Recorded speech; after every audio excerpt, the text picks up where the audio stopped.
जी अस्सलाम वालेकुम।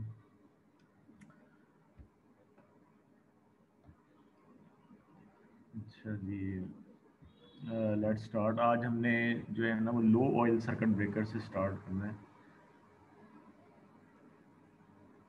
Last time we have covered bulk oil circuit breaker, ठीक है, जिसमें ऑयल जो है वो यानी बल्क में इस्तेमाल किया जाता है। So mainly we have two categories. अगर हम टाइप्स ऑफ सर्किट ब्रेकर्स की बात करें, bulk oil circuit breakers and low oil circuit breakers, ठीक है। अच्छा, अब लो ऑयल सर्किट ब्रेकर जो है ये यानी ज़ाहिर बात है, जब हम बल्क की बात करते हैं तो दूसरा हमारा जो एक सेगमेंट है ना वो लो ऑयल का, वो खुद ही से आ जाता है। तो ये जस्टिफाई कैसे होता है, यानी एक्चुअली द क्वेश्चन इज के why we use low oil circuit breakers, ठीक है। तो वो कहता है, यानी हमने लास्ट टाइम ये देखा था, मैं पहले यहाँ से आपको कुछ बता दूँ कि जो बल्क ऑयल सर्किट ब्रेकर्स हैं,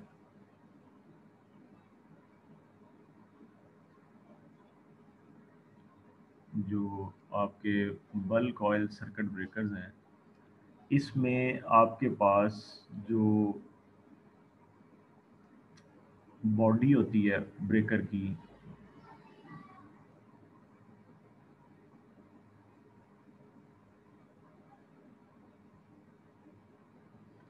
तो इसमें ऑयल जो है वो बल्क में है, ठीक है। यानी इस बल्क की हमें क्या ज़रूरत है कि इसके दो एक्चुअली फंक्शंस हैं। एक तो ये है to quench the arc, to quench the arc, एक तो ये इसका फंक्शन है कि आपका जो आपकी जो कॉन्टेक्ट्स हैं, जो हमने जैसे देखा था उसमें टू ब्रेक बनाई हुई थी यहाँ पे, डबल ब्रेक जिसको वो कह रहा था, डबल ब्रेक, ठीक है। The one is fixed and the other one is moving, ये फिक्स्ड है और ये वाला जो है वो मूविंग में है, ठीक है। और फिर इस तरह से एक और इसका था, इस तरह से ये वाला अरेंजमेंट हमने लास्ट टाइम देखा था, ठीक है। तो ये ये वाला जो पार्ट है हमारा, ये वाला या ये वाला, ये जितना भी है, ये सारा आपके पास ये यहाँ नीचे जा रहा है इस तरह से। नहीं, इसको हम फिर कंबाइन करके यूं कह लें आप, ठीक है, इनकमिंग एंड आउटगोइंग, ये सारा हमारे पास लाइव कंडक्टर पार्ट है। लाइव मतलब कंडक्टर है, और इसमें से 11 केवी पास हो रहा है। इसका मतलब ये है कि इस सारे को आपने, ये जो ब्रेकर की जो बॉडी है, इससे आपने इंसुलेट रखना है। ये जो ब्रेकर की जो बॉडी है, इसको हमने अर्थ किया होता है, the breaker body is earth. और जो लाइव पार्ट है आपका 11 केवी वाला, उसको आपने ब्रेकर की बॉडी से इंसुलेट रखना है। यानी इतना ऑयल होना चाहिए कि जो ब्रेकर की बॉडी में करंट ना ले आए, ठीक है। यानी हमें यहाँ पे दैट मच, ये इसका दूसरा फंक्शन है, ठीक है। दैट मच अमाउंट, ये बहुत इंपॉर्टेंट पॉइंट है, that much amount of oil is required to prevent the current in the breaker body, ठीक है? यानी जो ब्रेकर की जो बॉडी है उसमें करंट ना आ जाए, इतना हमें ऑयल चाहिए। That much amount of oil, इसका मतलब ये है, that much amount of oil से क्या मुराद है, यानी इतनी इंसुलेशन चाहिए। इंसुलेशन का लेवल ये वो बता रहा है, यानी वो इंसुलेशन का लफ्ज इस्तेमाल कर रहा है इस पार्ट के लिए। इंसुलेशन यानी ऑयल जो है, अब हम मेनली कह सकते हैं दो तरह के काम कर रहा है। एक तो आर्क को क्वेंच कर रहा है और दूसरा वो क्या कर रहे हैं, वो इंसुलेशन का काम कर रहे हैं। इसी वजह से आपको बल्क में चाहिए। अच्छा, अब यानी जो स्टडी है वो ये है कि जो हम आर्क के लिए ऑयल इस्तेमाल करते हैं, लेट्स से कि अगर टोटल जो ऑयल है, if if this total oil is 100 litres, ठीक है, अगर ये टोटल ऑयल जो है ये 100 लीटर्स है, तो यहाँ आर्क को क्वेंच करने के लिए सिर्फ 10 लीटर्स इस्तेमाल होता है। ये स्टडी है, ये दिखा है, ठीक है। नहीं, आर्क क्वेंचिंग में सिर्फ 10 लीटर्स इस्तेमाल होता है और इंसुलेशन के लिए हमें 90 लीटर्स चाहिए होते हैं। ये रेशो है actually, ठीक है, कि 10% आप जो कह लें कि जो है वो सिर्फ आपको आर्क क्वेंचिंग के लिए चाहिए, बाकी मेनली ऑयल एक्चुअली इंसुलेशन के लिए इस्तेमाल होता है। ठीक है, तो हम जो पढ़ रहे हैं अभी ब्रेकर्स को, वो हम इस मकसद के लिए पढ़ रहे हैं कि ब्रेकर्स जो हैं वो आर्क को कैसे क्वेंच करते हैं। तो अगर हम हमारा ये पर्पस है आर्क को क्वेंच करने का, तो फिर हमें इसका मतलब ये है कि एक लो ऑयल सर्किट ब्रेकर को हम सोच सकते हैं कि ये भी एक कैटेगरी होगी, ठीक है, जिसमें हम कुछ ऐसा मैकेनिज्म रखें कि इंसुलेशन भी मिल जाए और आर्क भी क्वेंच हो और हमारा ऑयल जो है ना वो कम इस्तेमाल हो। ठीक है, क्योंकि हमारे पास आर्क को क्वेंच करने के लिए सिर्फ 10 लीटर्स चाहिए या 10% चाहिए। तो अब इसको हम यूं कर लेते हैं, ठीक है, अभी हम यहाँ से देख लेते हैं। देखो कि जब यहाँ पे ये वाले जो दो कॉन्टेक्ट्स हैं, पहले तो ये लॉक होते हैं ना आपस में, ठीक है, ये मिले होते हैं इस तरह। जब ये वाले जो दो कॉन्टेक्ट्स हैं ये सेपरेट होते हैं तो आर्क बनती है। अब बात यह है कि आर्क जो बन रही है इसमें, आर्क जो बन रही है, आर्क जो है ना वो पूल ऑफ ऑयल में बन रही है, टोटल पूल ऑफ ऑयल में, total total pool of oil में आर्क बन रही है। टोटल, इसका मतलब ये है कि कुछ ही सेकंड्स में टोटल ऑयल जो है, या कुछ यूं कहना चाहिए कुछ ही मिली सेकंड्स में जो टोटल ऑयल है ना वो आयोनाइज होने वाला है। ठीक है, और या जो कुछ पोर्शन बच जाएगा तो वो फिर हमें इंसुलेशन का काम देगा। ठीक है, तो बात यह है कि अगर मैं इस पोर्शन को सेपरेट कर लूं जिसमें आर्क बन रही है, यानी अगर मैं इस पोर्शन ऐसा ऐसा मैं ब्रेकर बनाऊं कि उसमें जो आर्क को जो अमाउंट ऑफ ऑयल क्वेंच कर रहा है उसको मैं सेपरेट कर लूं, let let us separate this portion in the breaker body, इसको आप सेपरेट कर लें और इसको आप सेपरेट कर लें। तो जो ऑयल इंसुलेट कर रहा है आपके लाइव पार्ट को ब्रेकर की बॉडी से, वो फिर कॉन्टेमिनेट नहीं होगा, पोल्यूटेड नहीं होगा फ्रॉम द आर्क।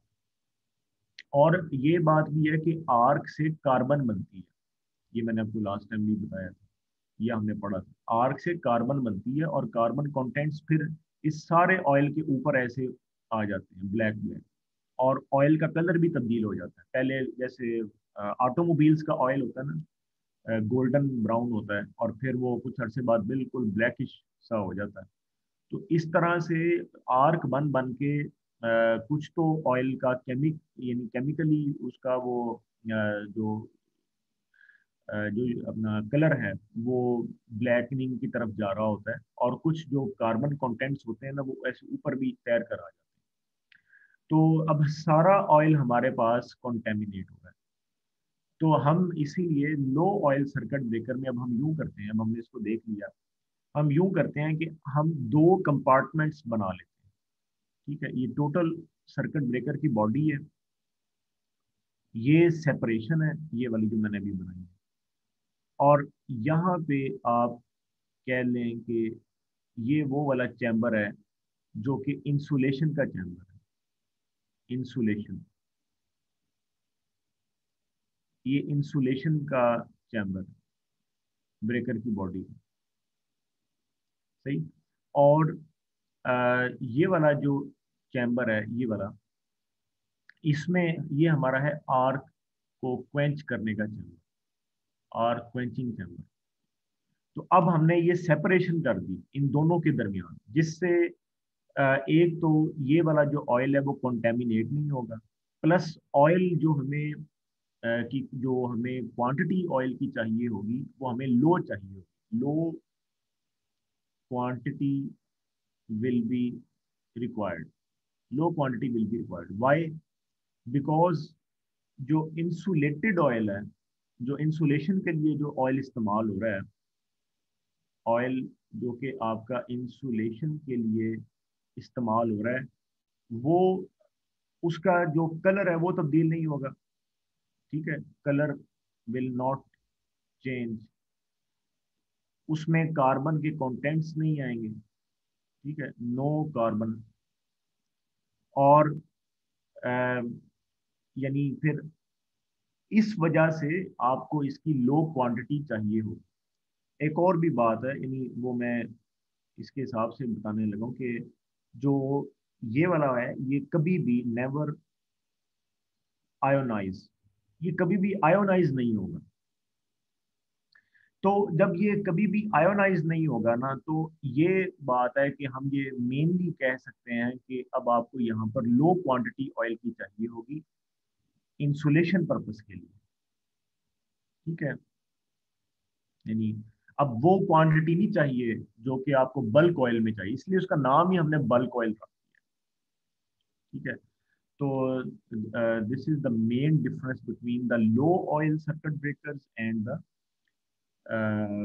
अच्छा, लेकिन उस इसमें एक हमारे पास जो डिसएडवांटेज आता है वो ये है कि अब यहाँ पे हम जो ऑयल है वो जाहिर बात है कि थोड़ा इस्तेमाल करते हैं।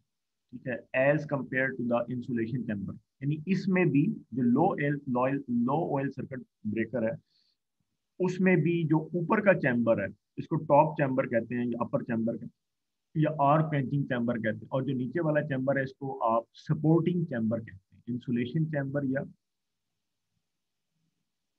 Supporting chamber. तो इसमें ऑयल की जो तादाद है ना वो बड़ी ही होती है, यानी आप इस तरह कर सकते हैं, ये वो ग्रेटर देन का सिंबल है। ठीक है, insulation chamber has more oil than the arc quenching chamber. अब इसका एक डिसएडवांटेज ये हो सकता है कि जब आर्क यहाँ पर बनेगी तो ऑयल को ज़रा जल्दी रिप्लेस करना पड़ जाएगा। ऑयल की जो रिप्लेसमेंट है वो ज़रा जल्दी हो जाएगी। ऑयल की जो रिप्लेसमेंट है वो ज़रा आपको, उसका जो टाइम है वो ज़रा कम होगा, जल्दी आपको रिप्लेस करना पड़ेगा। क्योंकि ऑयल थोड़ा जो है तो आर्क बनने की वजह से वो जल्दी अपना कलर फेड हो जाएगा उसका, या कार्बन कंटेंट्स आ जाएंगे, वो आपको रिमूव करना पड़ेंगे। तो टाइम टू टाइम आपको ज़रा जल्दी ऑयल को चेक करना पड़ेगा, ये एक इसका डिसएडवांटेज है। मगर अगर हम जो है इसको बल्क ऑयल के मुकाबले में देखें तो ठीक है, एक यानी आप यूँ कह लें कि हर जगह हमें बल्क ऑयल नहीं चाहिए, बल्कि जहाँ ये स्पेस भी कम लेता है ना, इसका ये एक एडवांटेज है, लेस स्पेस। तो जहाँ हमें मतलब थोड़ी स्पेस है हमारे पास, तो वहाँ पे हम इसको यूज़ कर सकते हैं एफिशिएंटली। और ये जो ऑयल की रिप्लेसमेंट है वो सिर्फ इस वाले चैम्बर में होगी, only in this chamber only. ठीक है, ओनली इस चैम्बर में आप, क्योंकि जो नीचे का जो चैम्बर है वो, इसमें सिर्फ आपको चेक करना पड़ेगा कि कोई लीकेज तो नहीं है, और मतलब इस तरह का सिर्फ एक चेक रखना पड़ेगा कि ये वाला जो चैम्बर है इसमें आपकी लीकेज ना हो। ठीक है, तो ये इसका ओवरऑल एक सिचुएशन है जो कि लो ऑयल सर्किट ब्रेकर है। ठीक है, इसको अब हम जो है वो बुक से देख लेते हैं जो उसने हमें बताया है। वो ये कह रहा है कि जैसे ये मैंने सारा बताया है कि आपको दो ऑपरेशंस परफॉर्म करना होते हैं। एक तो आर्क को क्वेंच करना है, और दूसरा जो 11 केवी का या 3.3 केवी का या 6.4 केवी का जो लाइव पार्ट आपका इतना हैवी वोल्टेज के साथ ब्रेकर के अंदर आ रहा होता है, उससे ब्रेकर की बॉडी में करंट ना आ जाए। अच्छा, सेम मैकेनिज्म आप सोच सकते हो ट्रांसफार्मर के लिए, ये बात याद रखिए, क्योंकि ट्रांसफार्मर में भी हम ऑयल ही इस्तेमाल करते हैं कि ट्रांसफार्मर की बॉडी में करंट ना आ जाए, क्योंकि ट्रांसफार्मर में भी तो लाइव पार्ट जा रहा होता है ना ट्रांसफार्मर के अंदर, और फिर वो आपका स्टेप डाउन या स्टेप अप हो रहा होता है। तो इसीलिए जो ट्रांसफार्मर है उसमें भी 10,000 लीटर और इतना उसका साइज बन जाता है, बिल्कुल जितना एक ऑयल टैंकर होता है ना, छोटा जो ऑयल टैंकर होता है, वो जो रिफिलिंग के लिए आता है आपके पेट्रोल स्टेशन पे, गैस स्टेशन पे, वो साइज बन जाता है। इसीलिए ट्रांसफार्मर का जो ग्रिड पे पड़े होते हैं, क्योंकि उसमें ऑयल, जारी बात है, जब आपने 11,000 वोल्ट को इंसुलेट करना है तो इतना ही ऑयल चाहिए होता है। इंसुलेशन के लिए ऑयल की रिक्वायरमेंट ना बहुत ज्यादा बढ़ जाती है, लेकिन उसमें एक फायदा हमें ये होता है कि उसमें आर्क नहीं बनती इस तरह, जिस तरह सर्किट ब्रेकर में बनती है। ठीक है, तो मजीद जो इंसुलेशन का सब्जेक्ट है, ये आपका हाई वोल्टेज इंजीनियरिंग जो आपका इलेक्टिव सब्जेक्ट है लास्ट सेमेस्टर में, if you are that much interested कि इसकी इन डेप्थ स्टडी की जाए, तो वो वहाँ पे हम इसको स्टडी करते हैं। अच्छा, फिर वो ये कह रहा है कि जो बल्क ऑयल सर्किट ब्रेकर है, इवेंचुअली, ये जो मैं लास्ट पढ़ रहा हूँ, वो कह रहा है कि इससे बल्क ऑयल सर्किट ब्रेकर में एक्सपेंस भी बढ़ जाता है, टैंक का साइज भी बढ़ जाता है, वेट ऑफ द ब्रेकर भी बढ़ जाता है। ठीक है, but it also increases the fire risk and maintenance problem. जाहिर बात है, मगर ये इस तरीके से इसको ना पढ़िएगा कि शायद अब ये बिल्कुल बेकार हो गई ये चीज, ऐसे नहीं होता। वो कंपैरिजन में बता रहे हैं। देखिए, जहां आपने एक चीज को लगाना होता है ना बड़े लेवल पे, यानी बड़े वोल्टेज लेवल पे, तो वहां पे जाहिर बात है जो अमला होता है या जो स्टाफ होता है, ग्रिड स्टाफ जो होता है, वो इन चीजों का सब ख्याल रख रहा होता है। और जब ग्रिड बड़ा है तो उसका एक्सपेंस बर्दाश्त किया जाता है, टैंक का साइज भी बर्दाश्त किया जाता है। यूं इसको समझना चाहिए, यूं नहीं समझना चाहिए कि ये डिसएडवांटेज से मुराद ये है कि वो ये तो पता नहीं क्या, इस तरह नहीं। मतलब इस तरीके से इसको बताना चाहिए, समझना चाहिए कि it is not that kind of disadvantage that now this thing is totally जो है वो आउट ऑफ ऑपरेशन, इस तरह नहीं समझना।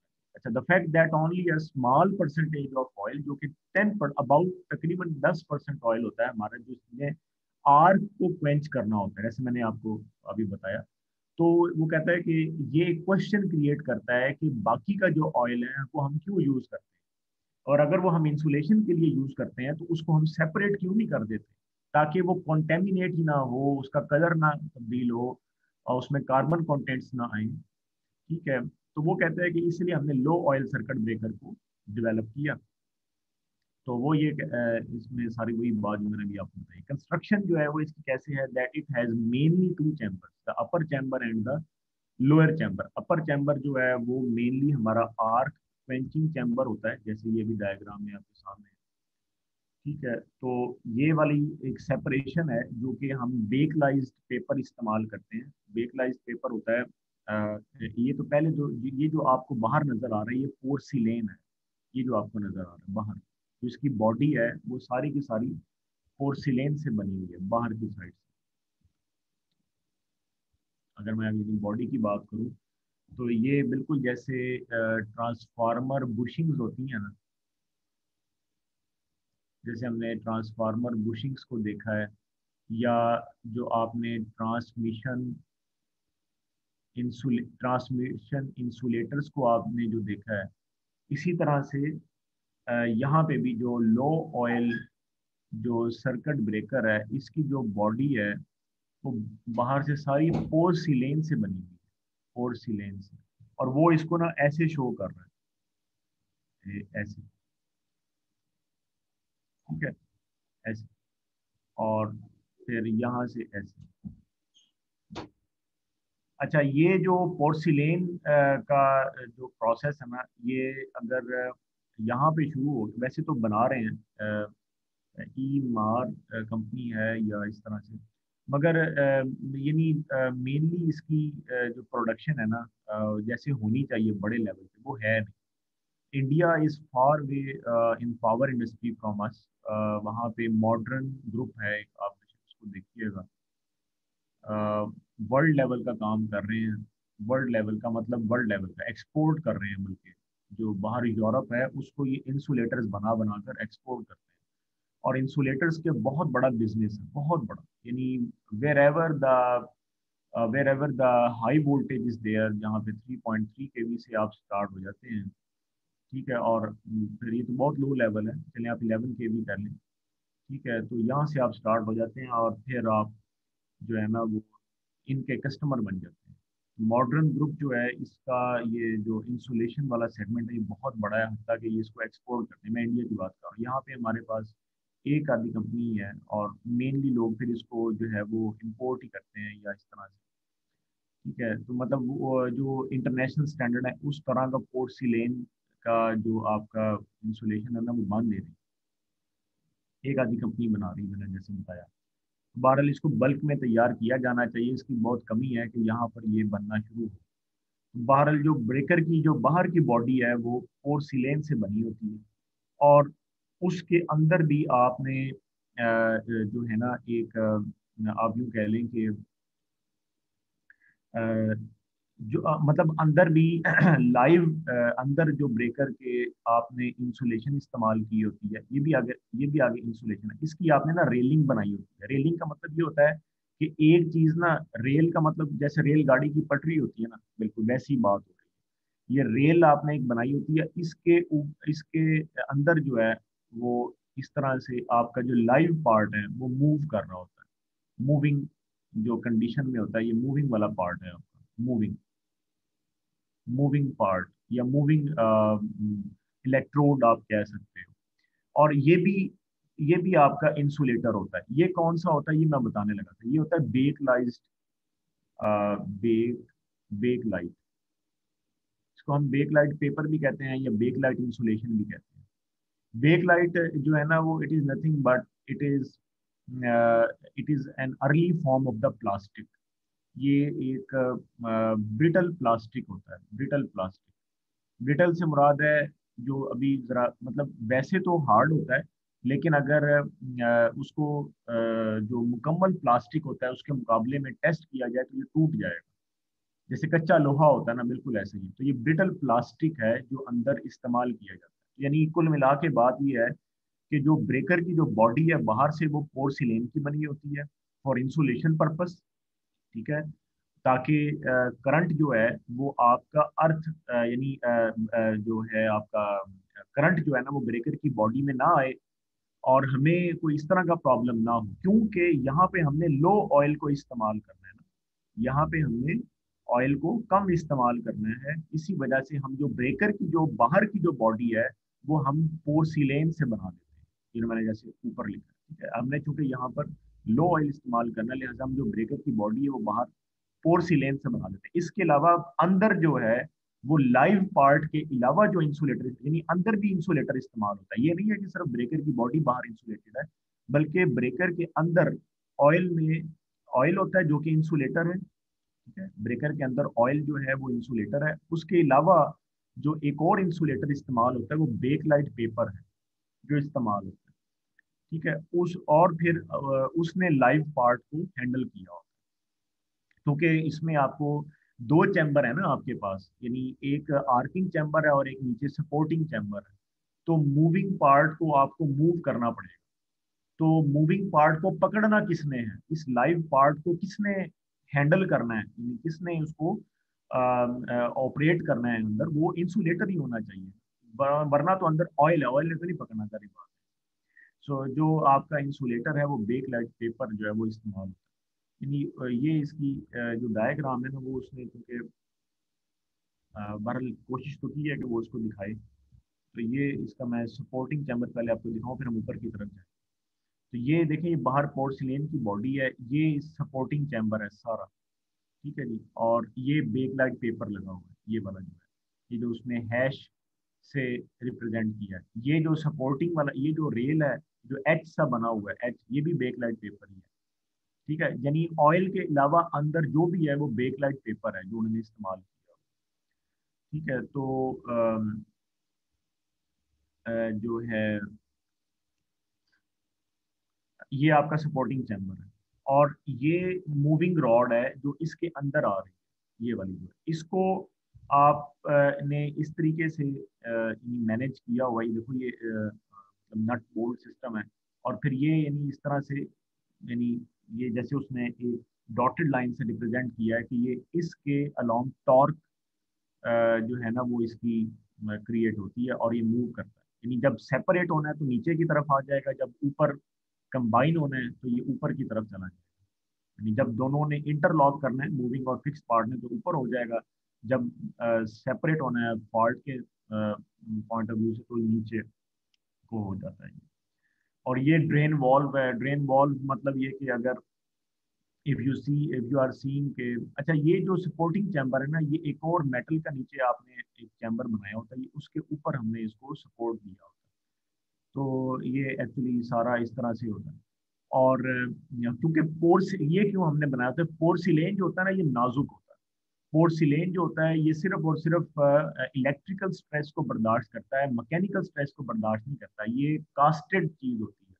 कास्टिंग वो चीज होती है जो भट्टी में बनती है, जैसे ईंटें होती हैं। ये ब्रिटल होती है, फ्रेजाइल होती है, ये टूट जाता है। मैकेनिकल स्ट्रेस ये ऐसा नहीं बर्दाश्त कर सकता जैसे कि आपका मेटेलिक कोई पार्ट बर्दाश्त कर सकता है। तो ये वाला जो नीचे उसने ये एक आपको इस तरह से दिखाया हुआ है, ये स्ट्रॉन्ग एक मेटेलिक बेस है इसकी, जो कि इस्तेमाल की जाती है ताकि ऊपर वो पोर्सिलेन को सपोर्ट दे सके। ठीक है, तो ऊपर अगर आप आए तो ये आपका अपर चैम्बर है। अपर चैम्बर में ये जो चैम्बर है इसको वो अलहदा से बता रहा है, ये जो उसने बोल्डेड लाइन शो की है यहाँ से यहाँ तक, ये वाला जो ये सारा आपका आर्क क्वेंचिंग चैम्बर है। आर्क क्वेंचिंग चैम्बर, ठीक है, इसको वो आर्क एक्सटिंक्शन डिवाइस या सर्किट ब्रेकिंग चैम्बर भी कह रहा है। मेरे यानी ये जो मैं अभी ऐसे अपने एरो से हाईलाइट कर रहा हूँ, ये वाला, ठीक है, इसमें आपके पास फिक्स्ड पार्ट और मूविंग पार्ट, मेनली ये दो आते हैं। बिकॉज सर्किट ब्रेकर में, सर्किट ब्रेकिंग चैम्बर में आपको क्या चाहिए, एक फिक्स पार्ट चाहिए और एक मूविंग पार्ट चाहिए। ये जो फिक्स्ड पार्ट है ये एक होलो सिलेंडर होता है, होलो सिलेंडर। और जो मूविंग पार्ट होता है ये मेल पार्ट होता है, ये दोनों इंटरलॉक हो जाते हैं। और ये जो उसने छोटा सा एक ब्रैकेट बनाया हुआ है, ये इसीलिए ताकि जब आपका हैवी शॉर्ट सर्किट करंट आए तो पहले आपका, यानी हमेशा ऐसे ही होता है कि पहले आपके रेडियल वेंट्स होते हैं। रेडियल वेंट्स मतलब जो हमने एक्सियल, सॉरी, जो हमने उसमें पढ़ा था आपका cross blast oil circuit breaker में, कि आपको यानी ऑयल जो है ना वो यानी जैसे ये ऐसे अलग होना शुरू होता है, तो यहाँ से ऑयल जो है ना वो अंदर जाने की जगह ढूंढ रहा होता है, और वो अंदर जो है ना वो रश करता है और आर्क के ऊपर ब्लास्ट करता है, आदमी कहता है। तो ये एक हमारा क्रॉस ब्लास्ट वाला मैकेनिज्म बन जाता है। ठीक है, तो ये वाले जो है ये आपके पास रेडियल वेंट्स हैं, ये वाले जो। और ये फिर आपके पास जो सपोर्टिंग है, ये दरमियान में आपका मूविंग चैम्बर है। ये जो इसके सपोर्टिंग है ये आपके एक्सियल वेंट्स है।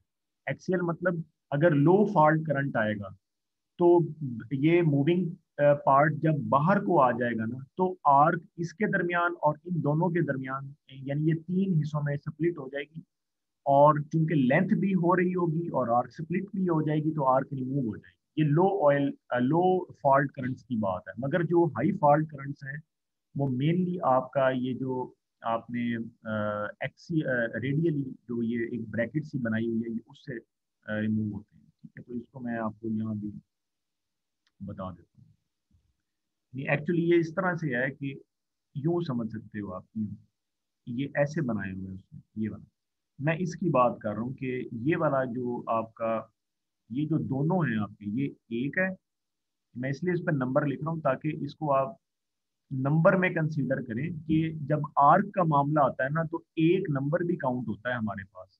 यानी जब आर्क का मामला आता है तो ये काउंट होता है कि आपने इस तरह के स्प्लिटर्स कितने रखे हुए हैं, यानी नंबर एक, नंबर दो, नंबर तीन।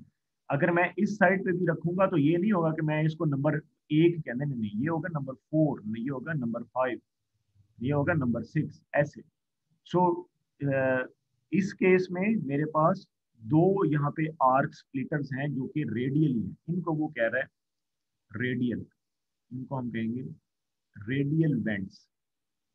ठीक है, रेडियल का मतलब ये होता है कि अगर ये सिलेंडर है आपका, जैसे मैंने बताया ये फिक्स्ड पार्ट है आपका, उसमें ये फिक्स्ड पार्ट है ब्रेकर का, तो रेडियली आपके पास, यानी ये रेडियली है, रेडियली आपके पास ये दो वेंट्स आ रहे हैं to split and to split the arc. और जारी बात है अगर मूविंग चैम्बर बाहर की तरफ आ जाएगा तो लेंथ भी क्रिएट हो जाएगी अगेन। ठीक है, to split the arc, to lengthen it, ठीक है। और इसके अलावा कि जेट जेट ब्लास्ट मिले आपको ऑयल का, जेट ब्लास्ट ऑफ ऑयल। क्यों?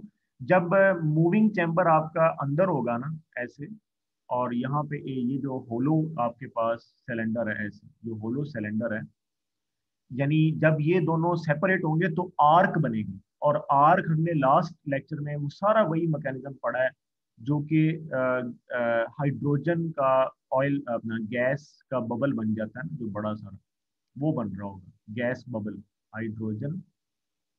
यानी उस मैकेनिज्म को नहीं भूलना, क्योंकि पढ़ हम ऑयल सर्किट ब्रेकर ही रहे हैं।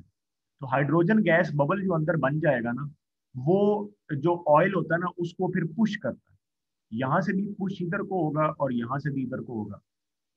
जो कुछ बच जाएगा ना वो जेट का काम करता है, यानी मेनली तो पुश हो रहा है पीछे, मगर कुछ कुछ लीकेज लीकेज ऑफ ऑयल जो है ना वो जेट का काम करती है, जेट का वो जेट बन जाता है। यानी मेनली तो गैस बबल पीछे को पुश कर रहा है और ये नीचे को आ रहा है, और यहाँ से भी ऑयल अंदर को जाने को कर रहा है, और यहाँ से भी ऑयल इधर को आने को कर रहा है, तो ये जेट्स बन जाते हैं, जेट्स।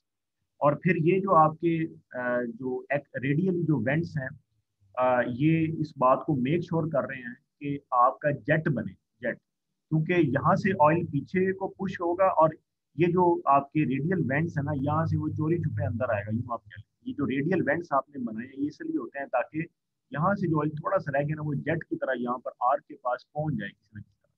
अगर आप प्लेन बनाएंगे स्ट्रक्चर, तो वो गैस बबल जो है ना वो ये सारी जगह ले लेगा। अगर आप प्लेन स्ट्रक्चर बनाएंगे तो वो जो गैस का जो बबल है ना वो ये सारी जगह ले लेगा। मगर अगर आप इस तरह का स्ट्रक्चर बनाएंगे ऐसे, ये वाला जो है जैसे मैंने यहाँ पर भी शो किया है ये वाला, अगर आप इस तरह का स्ट्रक्चर बनाएंगे ना तो गैस बबल अगर इधर आ भी जाएगा ना तब भी ये वाली जो आपके पास जगह रह जाएंगी ना, ये ऑयल को पुश कर रही है या ये ऑयल को एक रास्ता दे रही है। एक्चुअली ये बात है, ठीक है। तो ये वाला जो है ना ये हाई जो फॉल्ट करंट है, हाई फॉल्ट करंट, ये उसके लिए फिर हम इस्तेमाल करते हैं, ठीक है। क्योंकि जब हाई फॉल्ट करंट आएगा ना तो जारी बात है कि जो प्रेशर मिलेगा गैस बबल की वजह से ऑयल को वो भी ज्यादा होगा, जेट भी ज्यादा बनेगा, और फिर आपका फॉल्ट इफेक्टिवली रिमूव होगा। वो वही बात आ जाती है जिसको हम कहते हैं सेल्फ ब्लास्टिंग वाली, ठीक है। यानी ये सेल्फ ब्लास्टिंग मैकेनिज्म यहाँ पर हो रहा है, फोर्सली तो हम कुछ नहीं ना कर रहे, मैकेनिज्म यहाँ पर सेल्फ ब्लास्टिंग हो रहा है, लेकिन लो ऑयल सर्किट ब्रेकर में हो रहा है, ठीक है। सेल्फ मैकेनिज्म जो है वो ओवरऑल सेल्फ का चल रहा है।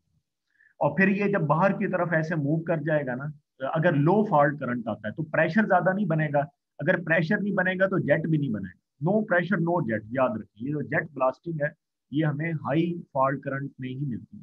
सो लो फॉल्ट करंट, प्रेशर भी नहीं बनेगा। ये अब होगा क्या कि जो मूविंग चैम्बर है ये जब तक बाहर नहीं आ जाएगा ना तब तक आपके पास आयोनाइज्ड ऑयल बाहर नहीं आएगा। जब आपके पास ये बाहर आ जाएगा, अब लेंथ भी बढ़ गई, आयोनाइज्ड ऑयल भी बाहर को आ गया, अब आर्क स्प्लिट हो जाएगी। जो आपने यहाँ पर अपने मूविंग चैम्बर के साथ ये जो यहाँ पर आपने जो सपोर्टिंग ये दो रखे थे ना, इसमें आर्क अब आपकी स्प्लिट हो जाएगी। इनको हम कहते हैं, इन दो को हम कहते हैं एक्सियल, जो कि सिलेंडर के एक्सिस के अलोंग आपके पास आर्क स्प्लिटर्स होते हैं जो कि लो फॉल्ट करंट्स में इस्तेमाल होंगे। ये एक्सियली फॉल्ट को रिमूव करने का काम देंगे, ठीक है। मेन जो डायग्राम उसने दिखाई है हम यहाँ पर भी इसको एक दफा देख लेते हैं। तो ये जो है ये वाले जो दो हैं ये एक्सियल है, सही है।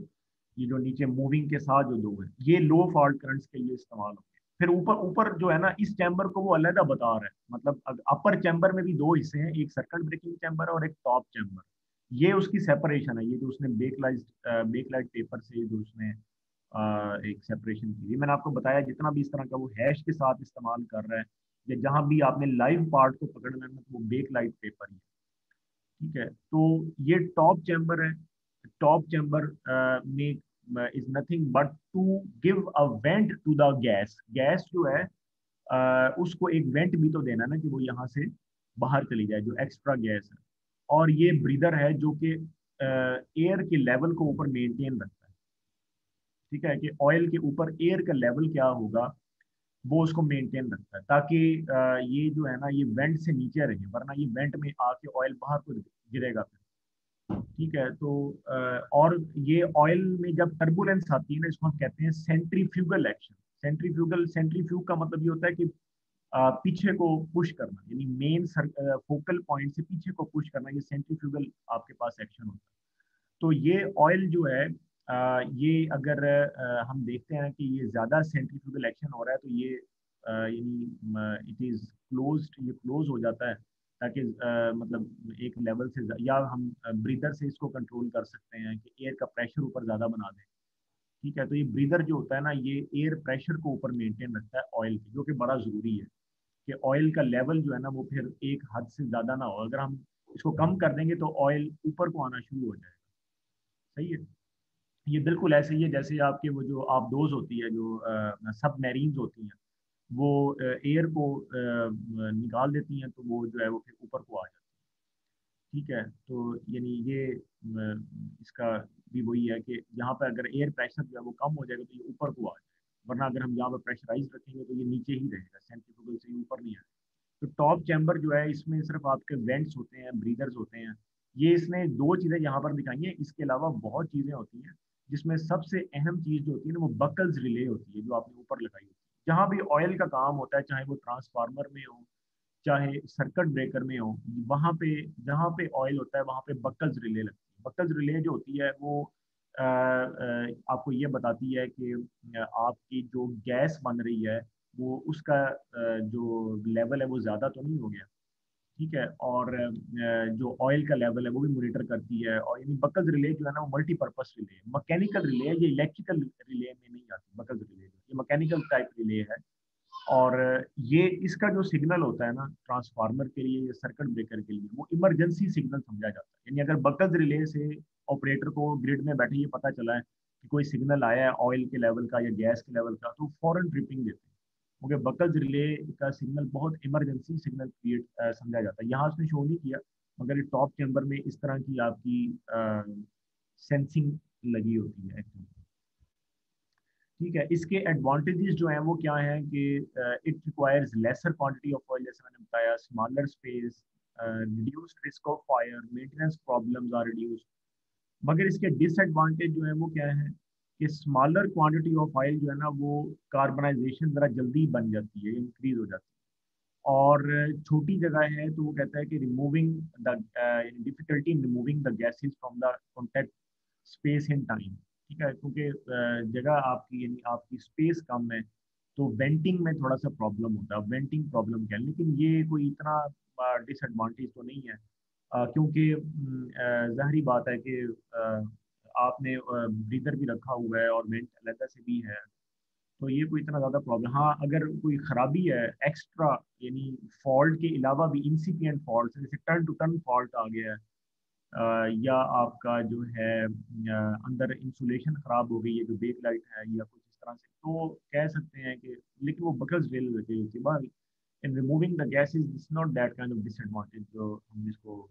The dielectric strength of the oil deteriorates rapidly. Actually जो इसमें मेन चीज़ है ना, वो ऑयल को जल्दी चेक करना होता है, सिर्फ ये चीज़ है। और इसमें कोई ज़्यादा वो नहीं है कि हम ये कहें कि भाई जो है। अच्छा। फिर नेक्स्ट जो है, जो लास्ट इसका पार्ट है ऑयल सर्किट ब्रेकर्स में, वो है maintenance of oil circuit breakers. तो वो ये कह रहा है कि यानी ऑयल सर्किट ब्रेकर की जो मेंटेनेंस है ना वो दो तरह की मेनली होती है। वो कहता है कि एक तो कॉन्टेक्ट्स को चेक करना पड़ता है जिनके दरमियान आर्क बन रही है। ठीक है। और ऑयल की डाइलेक्ट्रिक स्ट्रेंथ या इंसुलेशन स्ट्रेंथ को चेक करना पड़ता है। ये दो चीजें ही हैं। ऑयल का तो हमने बार बार जिक्र कर लिया है। ये चीज नहीं है कि जो contacts of the circuit breaker है उनको भी चेक करना पड़ता है, क्योंकि आर्क बन बन के ना वो भी, उन पे भी कार्बन आ जाती है। और उसका नुकसान क्या होगा कि जब आपका नॉर्मल ऑपरेशन होगा ना तो उसमें भी फिर इंटरप्शन आएगी। ठीक है। तो आपको कॉन्टेक्ट्स को चेक करना पड़ेगा कि ये तो डिटेरोरिएट नहीं हो रहे। वो कह रहा है कि इट्स कॉन्टेक्ट्स में गेट बर्न। ठीक है। यानी कॉन्टेक्ट्स जो है वो मतलब बर्न हो जाते हैं बाय आर्किंग। इसको हमें देखना पड़ता है। और वो कहता है कि it is a good practice to inspect the circuit breaker at regular intervals of 3 और 6 मंथ्स। ठीक है। क्योंकि फॉल्ट्स भी तो हर रोज नहीं ना आते, इसलिए मंथ्स में टाइम होता है हमारे पास। ये बिल्कुल ठीक है। तो फिर वो कहता है कि फॉलोइंग पॉइंट्स जो है ना उन पे आप चेकिंग करते हैं। चेकिंग जो आप करते हैं ये बहुत ही बेसिक पॉइंट्स हैं। एक्चुअली जो चेकिंग होती है ना वो आपका हाई वोल्टेज इंजीनियरिंग सब्जेक्ट है, जैसे मैंने भी आपको बताया। वो ये टोटली चेकिंग उस सब्जेक्ट में आती है, लेकिन यहाँ उसने जस्ट एक, जैसे मिसाल के तौर पर मैं आपको ये बताता हूँ, ये टेस्ट होता है जो कि लेबोरेटरी में किया जाता है। 30 kV का टेस्ट होता है और 33 kV का। ये टेस्ट बहुत ही फेमस है for liquid type of insulation, जिसमें आप जो है, अच्छा मैं आपको बताता हूँ पहला पॉइंट। चलिए मैं ये बता रहा हूँ, ये बताता हूँ।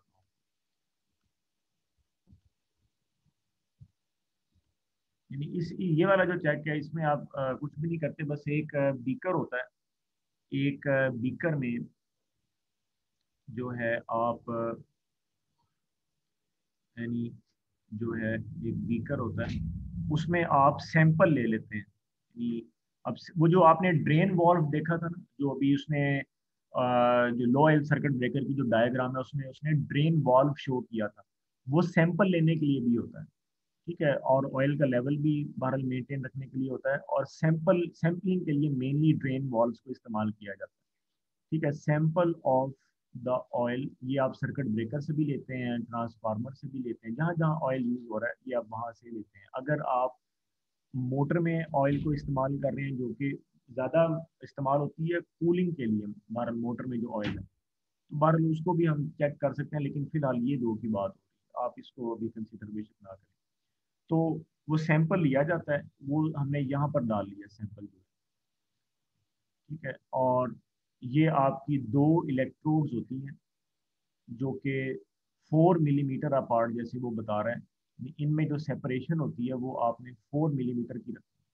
और इलेक्ट्रोड जो है वो ऑयल में डिप होनी चाहिए, और फिर आप जो है वो इनके दरमियान जो है वो 30 kV अप्लाई करते हैं for 1 minute. 30 kV for 1 minute, तो कोई आर्क नहीं बननी चाहिए।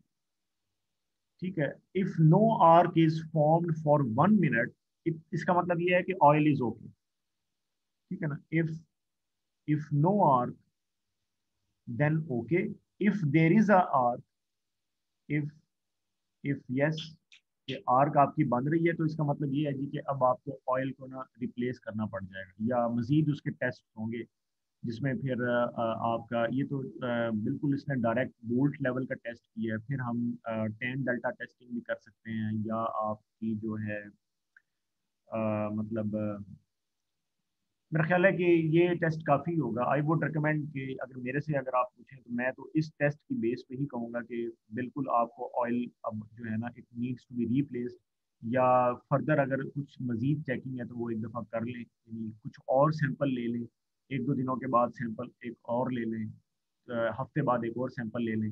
यानी सैम्पलिंग में मैं चला जाऊँगा फिर, यानी नंबर ऑफ सैंपल्स जो है उसमें मैं फिर करूँगा, और कोई मैं टेस्ट परफॉर्म नहीं करूँगा, क्योंकि ये बहुत ऑथेंटिक टेस्ट है। और ये काफ़ी होता है कि 1 मिनट तक आप 30 kV अप्लाई कर रहे हैं, तो अगर आर्क नहीं बनी देन ओके, वरना अगर बन गई इसका मतलब ये है कि फिर आपको नंबर ऑफ सैंपल्स ज़रा थोड़े से वक्फे से आपको ज़्यादा करने पड़ेंगे।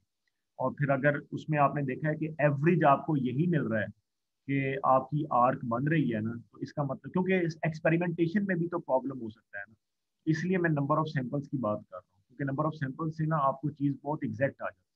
इसका मतलब यह है कि वाकई में अब ऑयल जो है ना, इसमें एक्चुअली ना कई फैक्टर्स होते हैं। एक चेकिंग इसकी वाटर कंटेंट से भी हो सकती है, मतलब जो वाटर के इसमें मॉइस्चर आ जाती है, या मतलब मॉइस्चरिंग या कंटेमिनेशन, इसको हमने ना इतना क्लोज किया होता है कि एयर के साथ ये मिक्सचर ना बने। एयर जो है ना उसमें बहुत सारी गैसेज है, यही प्रॉब्लम है। तो एयर के साथ इसकी मिक्सचर में भी हो गई हो थोड़ी बहुत ही, तो इसमें ह्यूमिडिटी आ सकती है, एयर से कोई गैस इसमें रिएक्ट कर सकती है। उसका एनालिसिस करना है तो वो अलग चीज़ है, वो फिर केमिस्ट्री एनालिसिस बन जाएगा। लेकिन इलेक्ट्रिकली अगर हम इसको टेस्ट करते हैं ना, तो वो आर्क के लेवल पे ही टेस्ट। तो after some number of samples, so it should be replaced, it should be replaced. ये वो टेस्ट है जो कि हाई वोल्टेज इंजीनियरिंग में मजीद हम इसको इन डेप्थ पढ़ते हैं कि वो टेस्ट है। वो कहता है कि अच्छा इसके अलावा ये ऑयल का टेस्ट हो गया। फिर वो कहता है कि करंट कैरिंग पार्ट्स को आप चेक करें, if the burning is severe the contact should be replace.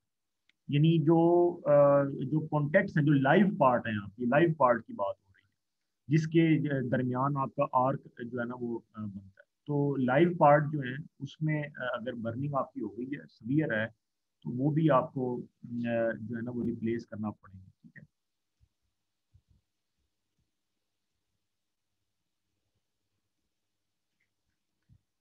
Check the oil level, oil का लेवल कहीं कम हो गया, क्योंकि गैस बन बन के ऑयल का लेवल कम हो जाता है।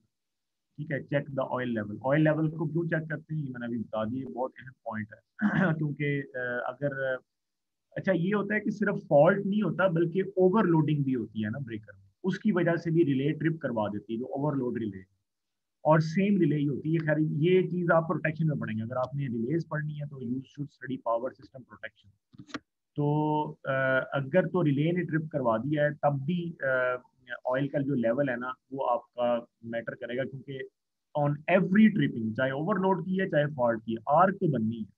तो इसीलिए गैस बन बन के ऑयल का लेवल ही ना कम हो जाए। तो ये बहुत अहम पॉइंट है, ऑयल का जो लेवल है उसको आपने चेक करना होता है।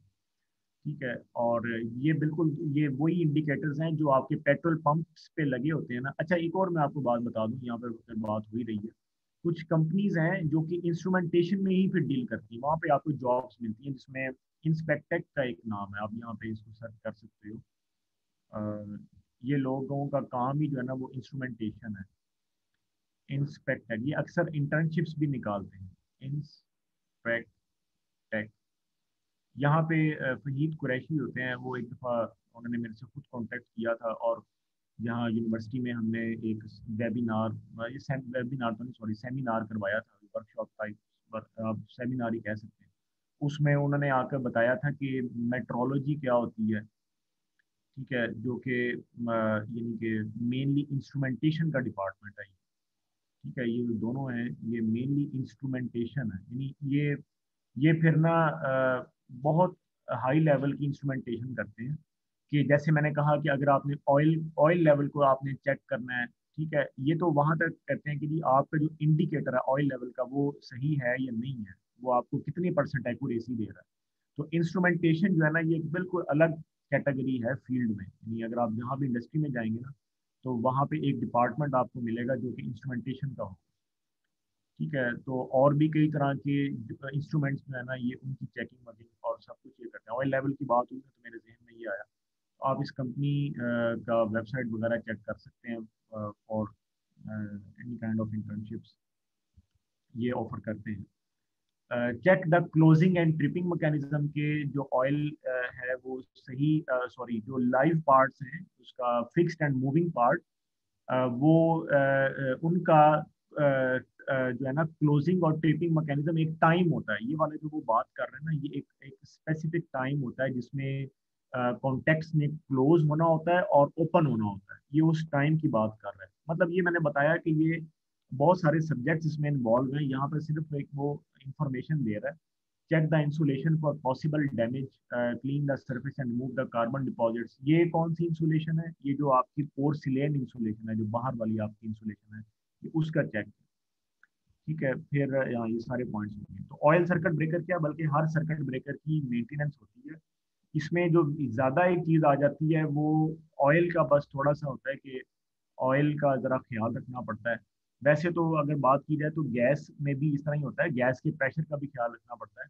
तो ऑयल सर्किट ब्रेकर्स जो हैं ये यानी चूंकि इसमें ऑयल का लेवल ज़रा टाइम टू टाइम मैनेज करना पड़ता है, करना गैस का भी पड़ता है। मैं इसलिए साथ साथ बता रहा हूँ क्योंकि ये नहीं आप कह सकते कि ऑयल सर्किट ब्रेकर्स डिप्लीट हो गए हैं।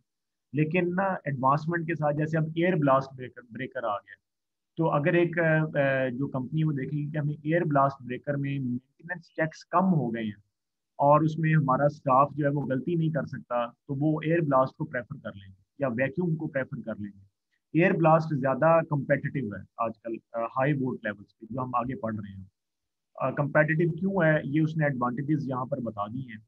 वो कहता है कि एयर ब्लास्ट ब्रेकर में रिस्क ऑफ फायर नहीं होता। ठीक है। The arcing products are completely removed by the blast, कि आर्किंग का कोई प्रोडक्ट नहीं बनता है, जैसे वहां कार्बन बन रही है तो यहाँ पे कोई आर्किंग का प्रोडक्ट नहीं बनता, वो एयर ब्लास्ट जो कंप्रेसर आपने लगाया होता है वो उसको ब्लास्ट ऑफ एयर जो है ना वो रिमूव कर। ठीक है। Whereas the oil deteriorates with the successive operations, ये एक एक्चुअली डिसएडवांटेज है थोड़ा सा, कि ऑयल जो है ना वो डिटेरोरिएट हो जाता है, फिर उसको हमें रिप्लेस करना होता है। The expense of regular oil replacement is avoided, यानी कि उसमें फिर हम वो एक्सपेंस जो है ना वो हमारा अवॉइड हो जाता है। फिर वो कहता है the growth of dielectric strength is so rapid, ये एयर ब्लास्ट ब्रेकर चल रहे हैं, ठीक है, ये उसके एडवांटेजेस चल रहे हैं, है क्या वो मैं ऊपर एक्सप्लेन करूंगा, लेकिन चूंकि मेरी बात में कंटिन्यूएशन थी मैंने इसलिए उसको यहीं से स्टार्ट कर दिया। वो कहता है the growth of dielectric strength is so rapid that final contact gap needed for arc extension is very small which is in centimetre only. ये क्या है, वो कहता है कि आपको कॉन्टेक्ट्स को ज्यादा लेंथ नहीं देनी पड़ेगी, कि आर्क हमने कहा था ना, आपको याद होगा कि कॉन्टेक्ट्स को एक दूसरे से जरा दूर मूव कर दें ताकि लेंथ बढ़ जाए, रेजिस्टेंस बढ़ जाए और आर्क खत्म हो जाए। वो कह रहा है कि इस टाइप ऑफ सर्किट ब्रेकर में कॉन्टेक्ट्स को सिर्फ सेंटीमीटर्स में 1.5 सेंटीमीटर या ज्यादा से ज्यादा 1.7 सेंटीमीटर तक दूर एक दूसरे से किया जाता है, बस इससे ज्यादा नहीं, क्योंकि इतना ही काफी होता है। तो आपकी आर्क रिमूव हो जाती है, क्योंकि एयर ब्लास्ट इतना जबरदस्त होता है कि वो आर्क को रहने ही नहीं देता। और इतना इफेक्टिव है ये जो आर्किंग टाइम है, ये जो उसने ये जो दो पॉइंट्स लिखे हैं ना, the growth of dielectric strength and the arcing time, ये बहुत अहम पॉइंट्स हैं, जो फिर वही बात है, ये अगर हम इन डेप्थ स्टडी करेंगे तो हाई वोल्टेज है। और यहाँ पर हम इसको इस तरह से हम पढ़ सकते हैं कि जो आर्किंग टाइम है वो कितना कम है, यानी वो मैं अगर आपको बोर्ड पे बताऊं कि वो हाफ साइकिल रह जाता है, यानी फॉल्ट आने के बाद आफ्टर फॉल्ट इतना ये इफेक्टिव होता है कि सिर्फ हाफ साइकिल से भी कम टाइम में, यानी एक पूरा साइकिल जो है ना, एक पूरा साइकिल जो है, आप उसको 20 मिली सेकेंड्स का देखें कि वो है 50 हर्ट्ज के मुताबिक 20 मिली सेकेंड्स का एक साइकिल होता है। तो हाफ साइकिल का फिर क्या टाइम हुआ, 10 मिली सेकेंड्स। और वो जो एयर ब्लास्ट है वो इस हाफ साइकिल का भी हाफ पार्ट लेता है, यानी 5 मिली सेकेंड्स, यानी अब आपको अंदाजा होगा कि ये कितना इफेक्टिव है। ये 5 मिली सेकेंड्स में आर्क को उड़ा देता है, बिल्कुल एक्सटिंग्विश, क्वेंच, फिनिश, टोटली खत्म। क्योंकि इतना वो आपने पीछे जो है वो कंप्रेसर रखा होता है, इतना इफेक्टिव होता है ये कंप्रेसर, कि ये आपने देखा होगा, ये जो हवा भरते हैं टायर्स में, इसमें आपने कंप्रेसर का चेक कर ही लिया होगा कि वो इंतहाई कंट्रोल्ड तरीके से हवा भरते हैं, नहीं तो बिल्कुल ब्लास्टिंग हो जाए टायर की। तो वो इतना, यानी ये कंप्रेसर का जो इफेक्ट है ना, ये इतना फिट किस्म का होता है कि 5 मिली सेकेंड में वो आर्क को बिल्कुल क्वेंच कर देता है। लेकिन ना इसका फिर हमें ना बैक इफेक्ट भी मिलता है, न्यूटन का जो लॉ है ना, एक्शन का रिएक्शन होता है। अगर आपने एक नॉकआउट पंच दिया है ना आर्क को, ठीक है, तो ये बात याद रखें कि आर्क में बहुत ज्यादा एनर्जी छुपी हुई थी जो आपने एकदम खत्म कर दी है। तो न्यूटन का लॉ और एनर्जी कंजर्वेशन लॉ, ये दोनों लॉ जो है ना वो आप मत भूलें। One is the Newton law and the other one is the energy conservation law. ये नहीं आप कह सकते कि आर्क उड़ गई, नहीं, एनर्जी इज ऑलवेज कंजर्व्ड, ये कहीं ना कहीं दूसरी सिमत में चली गई है।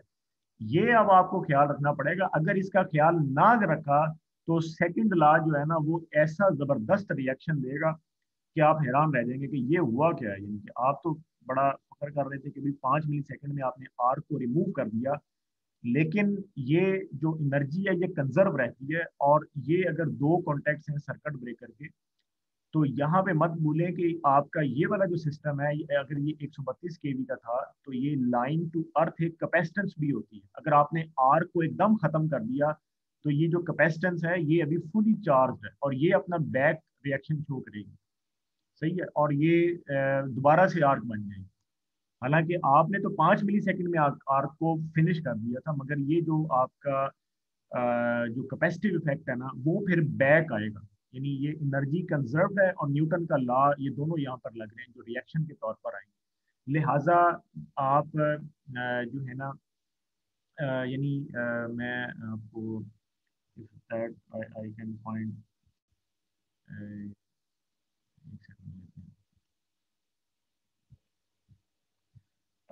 एक बड़ा मशहूर क्लिप है, अगर आप कभी भी देखें ना, कि उसमें ना वो ब्रेकर पे, मैं वो यूट्यूब से उसमें यानी ये इतना जबरदस्त इफेक्ट होता है कि हमें एयर ब्लास्ट ब्रेकर जो है ना उसके सीरीज में एक आइसोलेटर लगाना पड़ता है कि जैसे ही आपकी आर यानी ये रिमूव कर देगा विद इन नो टाइम, हम यानी आफ्टर सम सर्टन टाइम, आप यूँ कह लें कि 7 to 8 मिली सेकेंड या हद 9 मिली सेकेंड्स तक हम उसका टाइम होता है जो कि आइसोलेटर के ओपन, ताकि आइसोलेटर भी ओपन हो जाए। अगर आइसोलेटर ओपन हो जाएगा ना फिर वो जो बैक इफेक्ट है वो हमें नहीं पड़ेगा, लेकिन फिर भी पड़ जाता है।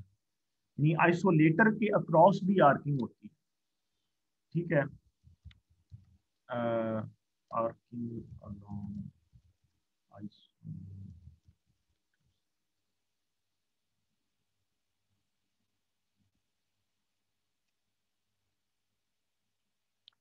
ठीक है, ये मैं भूल गया, ये मैं भी आपको मे बी यहाँ पे ये लैग करके चलेगा, लेकिन बाहर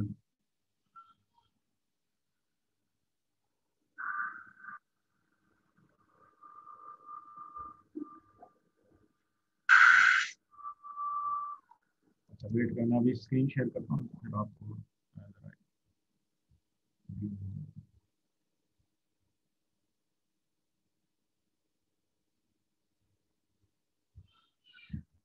ये मैं एक और खोल रहा हूँ। ये जरा छोटा क्लिप है, हम जल्दी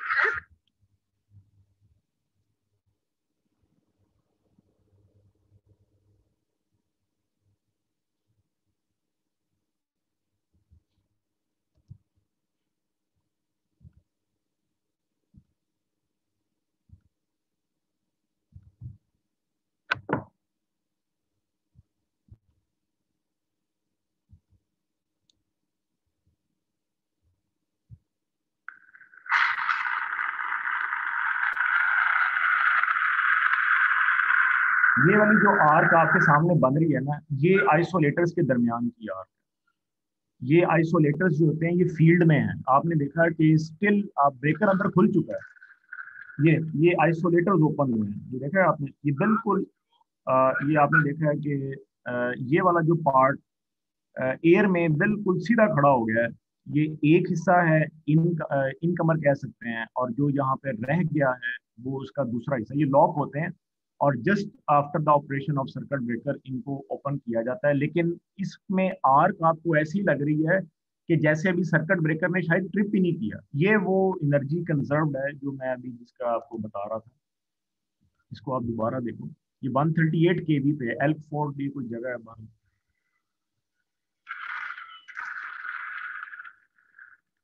ठीक है, तो स्टिल इस कदर आर्क है, ये भी आपने देखा है कि जो रह जाती है। हालांकि वी टेक केयर कि भाई सर्किट ब्रेकर में ही बने और आइसोलेटर इस बार, लेकिन फिर वो बार आइसोलेटर को ऐसा बना देते हैं जो इस कदर आर्क को हैंडल कर सकता है। ये वो टेस्ट कर रहे होते हैं और ये फिर इंसुलेशन में या हाई, ये जितना भी काम है सब हाई वोल्टेज में आ जाता है।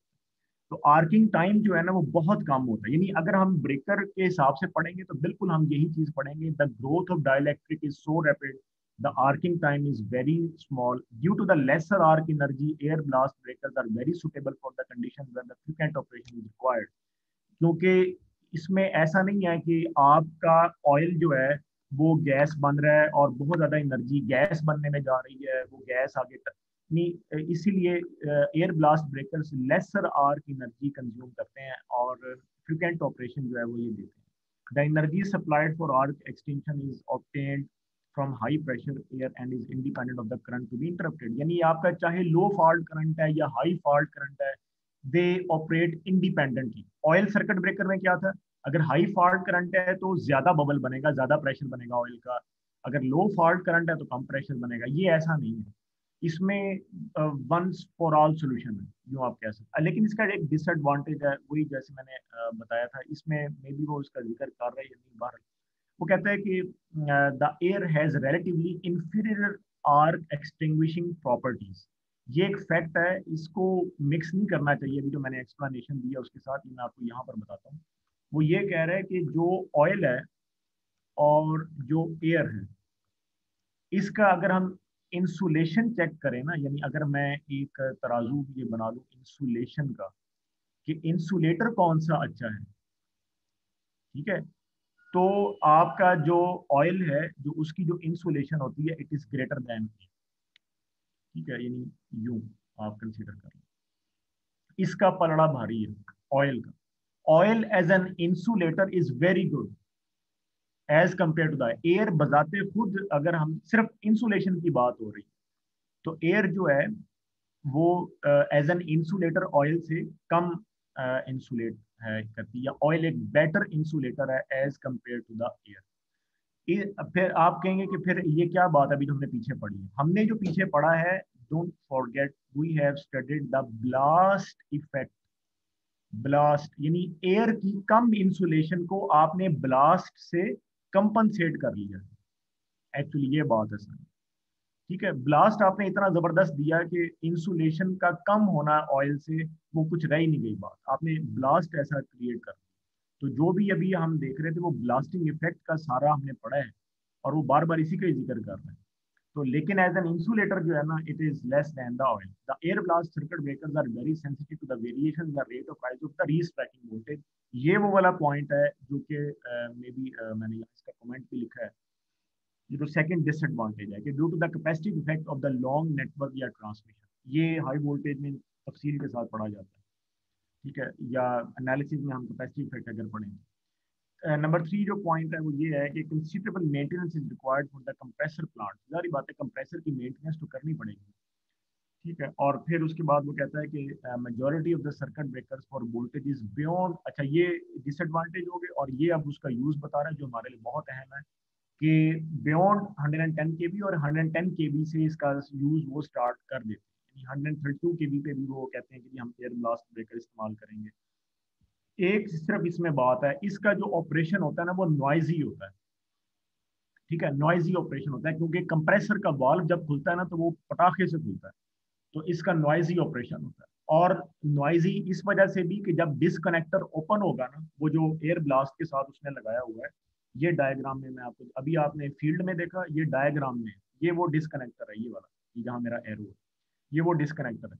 ये जो कंप्रेसर है इसका अलग शोर होगा, पटाखे से खुलेगा इसका जो वाल्व है, और एयर एकदम प्रेशर से जाएगी। और ये वाले जो आपके आइसोलेटर्स हैं या डिस्कनेक्टर कह लें, ये आपका सीरीज आइसोलेटर होता है, ये इसलिए लगाया जाता है, ये ना लगाएंगे तो आर्क दोबारा बन जाएगी, इवन वर्किंग वोल्टेज पे भी बन जाएगी, क्योंकि सेपरेशन आपकी जो है वो बहुत ही थोड़ी है, which is in centimeters of 1.75 centimeter और सो। यानी कॉन्टेक्ट सिर्फ 1.75 सेंटीमीटर एक दूसरे से दूर आते हैं बस, और आर्क रिमूव हो जाती है। लेकिन अगर हमने इफेक्टिवली रिमूव करना है तो आपको ये वाला जो आइसोलेटर क्लियरेंस है ये देनी पड़ेगी। तो इसमें अब आर्क बनती है, अच्छा खासा भी आपने देख लिया, एक ड्रामा सा लग गया। तो अगर तो आप ये बर्दाश्त कर सकते हैं तो कोई ऐसी बात नहीं है, नहीं अगर ग्रिड शहर से बाहर है, बिल्कुल शहर में ना हो, तो ये हम प्रेफर करते हैं। अगर अब हम मजीद आगे बात करें, 132 के वी पे इसको लगाते हैं, लेकिन यहाँ जो लगा हुआ है वो SF6 इस्तेमाल करते हैं। SF6 का ऐसा नॉइजी ऑपरेशन नहीं होता बिल्कुल, वो गैस ऑपरेशन होता है, वो हम इसमें पढ़ेंगे, तो वो ऐसा नॉइजी नहीं होता अगर हम कंपेयर करें तो। लेकिन जहाँ पे आपका मतलब जहाँ पे जैसे आप कह लें कि पावर प्लांट्स हैं जो कि बिल्कुल सेपरेट होते हैं, या जैसे चोलिस्तान है इधर उधर जहाँ पे पावर बिल्कुल बियाबान में जहाँ पे चीजें लगी हुई हैं, तो वहाँ पे आपको पता है यहाँ आबादी तो होनी नहीं, तो कोई ऐसी बात नहीं, नहीं आगे पीछे चीज, क्योंकि आर्क का ऊपर आपने देखा कितना वाया बन जाता है, तो ऊपर आस पास दरख्त ना हो, मतलब क्लियरेंस हो बिल्कुल, एक SOP फॉलो हो रहा हो, तो हम ये वाला प्रेफर करेंगे, क्योंकि इसका नॉइजी ऑपरेशन है और इस तरह से आर्क का एक बहुत ऊपर डायामीटर सा बन जाता है। तो वरना फिर हम SF6 को प्रेफर करते हैं, तो वो ज़्यादा प्रेफरेबल है। मजीद हम इसको जो है ना वो नेक्स्ट लेक्चर में पढ़ेंगे। अच्छा, अब मैं कुछ जो असाइनमेंट है ना उसका मैं बता दूँ, वो लास्ट टाइम एक कोई क्वेश्चन किया था, मजीद अगर आपका भी कोई क्वेश्चन है, जैसे मैंने कहा था कि मैं नेक्स्ट लेक्चर में इसको डिस्कस कर लूँगा। अच्छा, इसमें ना जो आपकी असाइनमेंट नंबर 1 है, मैं इसकी पहले बात मैं कर लूँ। जो आपकी असाइनमेंट नंबर 1 है, इसमें देखें, आपके पास ना ऑप्शन है, और मैंने इसको लास्ट टाइम भी एक्सप्लेन कर दिया था, मैंने मेरे जहन में आया कि मैं इसको एक और दफ़ा भी बता दूं ताकि आपको क्लियर हो जाएगा। ऐसा है कि अगर तो आप असाइनमेंट नंबर 1 की बात हो रही है सिर्फ, अगर तो आप इसी तरह ही कर रहे हैं जैसे वो लास्ट टाइम बता रहे थे कि ट्रांसफार्मर का साइज बहुत बड़ा हो रहा है, और आपकी ये स्ट्रेटजी है, आपकी स्ट्रेटजी ये है कि एक 11 केवी फीडर आ रहा है पीछे से, 11 केवी का, और इसको आपने आगे अपने जो ट्रांसफार्मर्स हैं, मे बी 2 हैं या 3 ट्रांसफार्मर्स हैं, उनको आपने इसको दिया हुआ। यहाँ से फिर आप 400 वोल्ट जो है, ये मैंने लास्ट टाइम भी यही चीज़ एक्सप्लेन कर दी थी। अब कोई आगे ट्रांसफार्मर फिर आप नहीं रखते, नो ट्रांसफार्मर। यानी ये प्रैक्टिकली स्कीम है जो मैं अभी आपको बता रहा हूँ।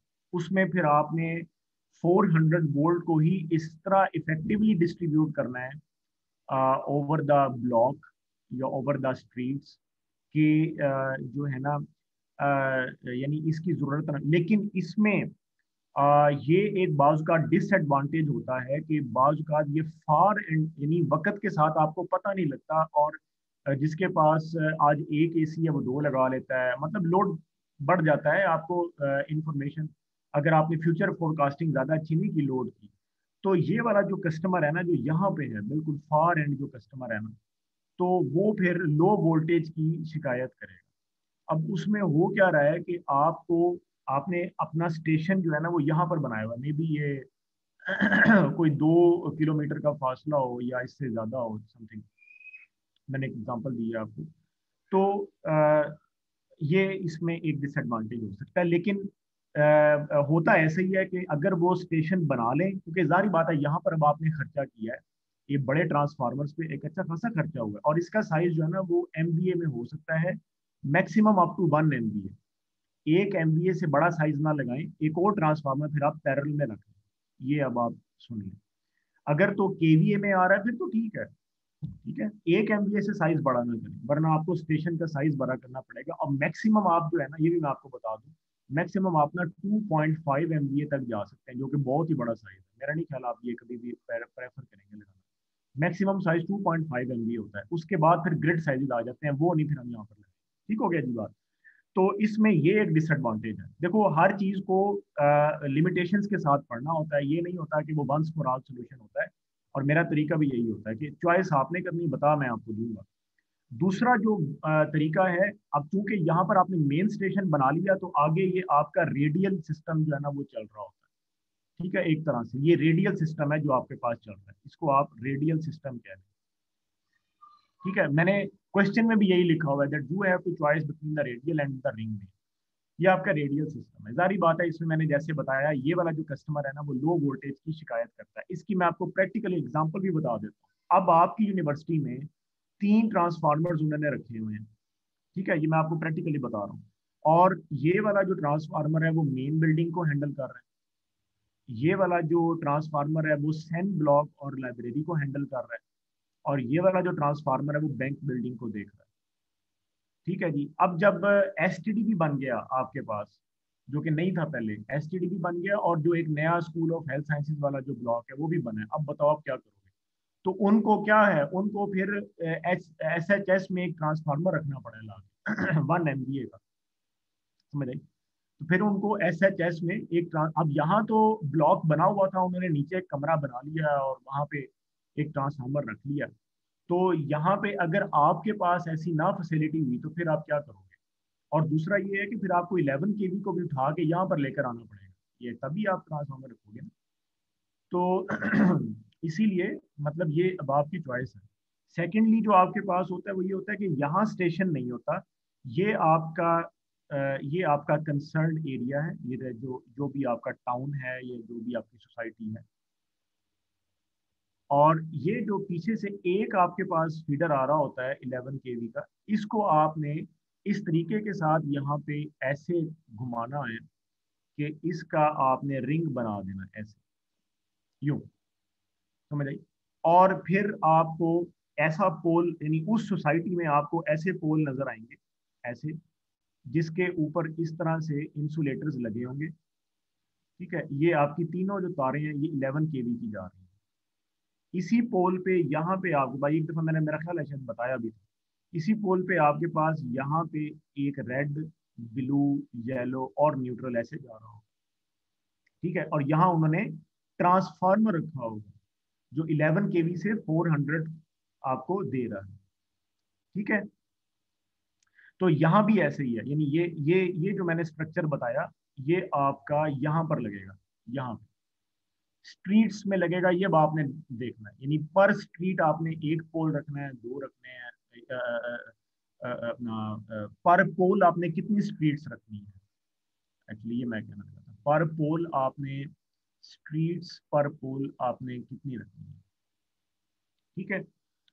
तो ये सिस्टम जो है, ये जाहिर बात है, आपने फीडर को घुमाया हुआ है, तो ये रिंग मेन आपका कहलाएगा, सही है। ये चूंकि आपने मेंस मेंस का जो है ना वो आपने रिंग एक बना, तो इसमें आप बड़ा ट्रांसफार्मर जो है ना, जो आप साइज बता रहे थे वो नहीं आप रखते। मैक्सिमम जो साइज होता है ट्रांसफार्मर का, जाहिर बात है 150 केवीए बहुत बड़ा साइज है, ये भी 125 केवीए तक का साइज जो है ना वो होता है जनरली, ये भी बहुत बड़ा है जनरली। अगर आपने, अगर फिर डिपेंड करता है ना, मैंने वही बताया कि स्पीड्स पर पोल अगर ज्यादा है साइज बड़ा हो जाएगा, अगर स्पीड्स पर पोल कम है तो यही 75 केवीए का और 100 केवीए का साइज बन जाता है, और ये फर्क होता है दोनों में बहुत बहुत ज्यादा। मतलब ये वाले साइज जो है ना ये चलते हैं एक्चुअली। मजीद आप कंपनीज के साथ चेक कर सकते हैं, जैसे पेल है या और कंपनीज हैं कि वो क्या स्टैंडर्ड साइज दे रही है, लेकिन होते यही है जो मैंने आपको बताया। ठीक है, ये दो हैं। अच्छा, ये होगी असाइनमेंट नंबर 1। अब जो असाइनमेंट नंबर 2 है, उसमें वो है ही चूंकि सब स्टेशन डिजाइन की एक्चुअली, तो उसमें आपने जो है जैसे मैंने लिखा है वैसे ही करना है। आपने लोड के मुताबिक बस बार की कैपेसिटी निकालनी है। अब लोड आपने यहाँ पर कैलकुलेट कर लिया है। अब यहाँ पर देखें, असाइनमेंट नंबर 1 में आपने जो भी किया, assignment number 2 is totally independent, इसलिए उसका नाम असाइनमेंट नंबर 2 है। Here you have to design the substation, और आपको बस बार की जो स्कीम है वो बनानी पड़ेगी, चाहे सिंगल है या सेक्शनलाइज्ड है, अपने लोड के मुताबिक। ठीक है, वही जैसे मैंने आपको बताया था, और यहाँ पर आपके ट्रांसफार्मर्स पड़े होंगे। ठीक है, इस तरह से एक है या दो हैं ट्रांसफार्मर आपके, सही। तो ये आपने उसमें करना है, ये वाला काम वो मैंने आपको एक लेक्चर में भी करवाया हुआ है, साइजिंग निकालने का और सारा। बस बस स्कीम जो है वो भी जारी बात है सिंगल बस स्कीम ही लगेगी ना सोसाइटी के लिए, तो वो नहीं लगेगी। तो ये आपने यहाँ पे ये वाली असाइनमेंट आपने बिल्कुल इंडिपेंडेंट है, वो इस तरह से करनी है। हाँ जी, कोई क्वेश्चन है तो पूछ लें।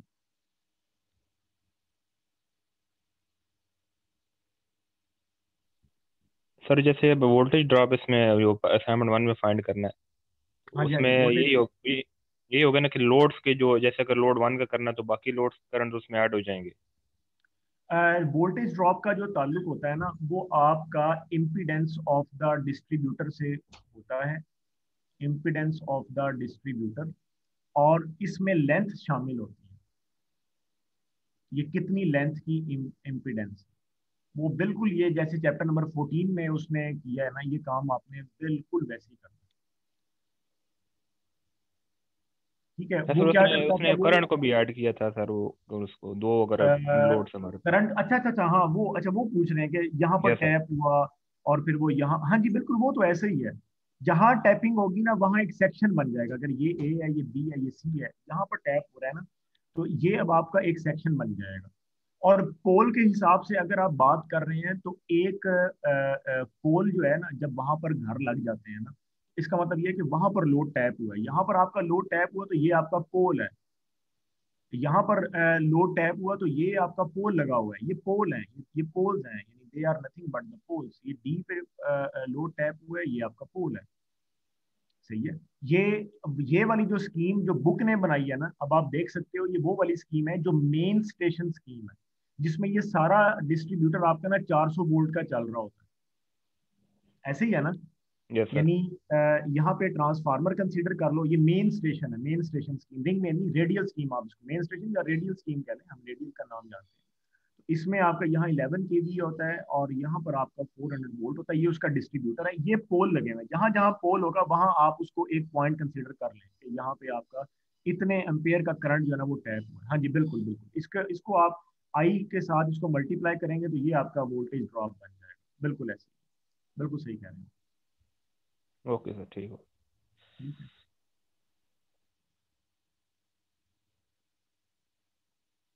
हाँ जी, और कोई क्वेश्चन?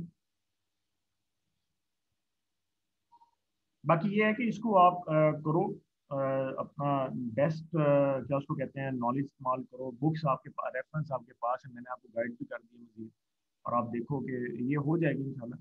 मतलब सारी बातें चीज़ें होने के लिए होती हैं, और इससे आपको एक बड़ा रियल फील्ड सिनेरियो पता चलेगा जो कि इंतहाई डिमांडिंग होता है फील्ड में। ठीक है, यानी प्लानिंग जो है ना, इलेक्ट्रिकल प्लानिंग जो है, ये तो बड़ा प्राइम और कोर काम है। और फिर ट्रांसफार्मर साइजिंग वगैरह, ये तो आपके कहीं भी इंटरव्यू क्वेश्चंस में बहुत ज़्यादा इस्तेमाल होगी ये चीज़ जो है। चलो ठीक है फिर, लेट्स एंड दिस लेक्चर। ठीक है जी, ओके, अल्लाह हाफिज़। अल्लाह हाफिज़।